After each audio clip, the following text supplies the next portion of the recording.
Good evening everyone from Gumba here in Langtang village of Nepal at an altitude of 3800 meter. We are heading to probably the oldest cheese factory of Nepal. It's been here since 1950s, so let's just head inside and let's do some cheese hunting. Cheese cheese cheese cheese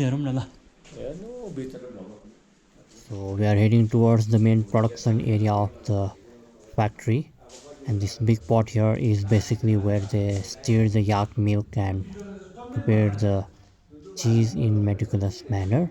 Let's head to the storeroom area of the factory.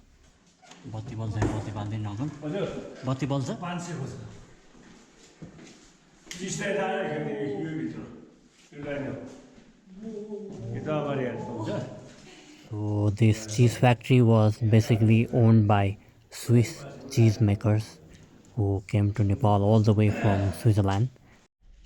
The cheese making facilities were owned by Swiss cheesemakers until 1964, when they handed all these facilities to Nepal government and Dairy Development Corporation DDC.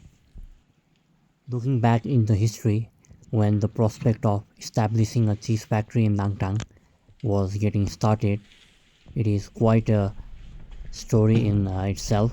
As of September 2024, it cost 160 Nepali rupees for 100 grams of cheese.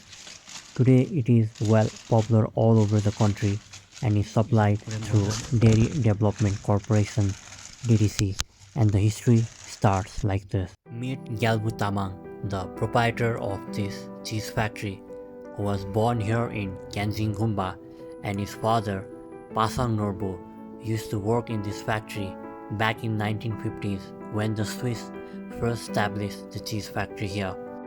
Back in 1950s, it was a very different story because the people of Nepal had never tasted cheese in their life, so it was very difficult for the Swiss cheesemakers Sepp Dubach and Werner Schultes to convince the local yak herders about cheese being a potential product for the market and they could make a living out of it. Today the cheese factory stands in its rich history of 70 plus years and continues to bring smile on the faces of trekkers and local people.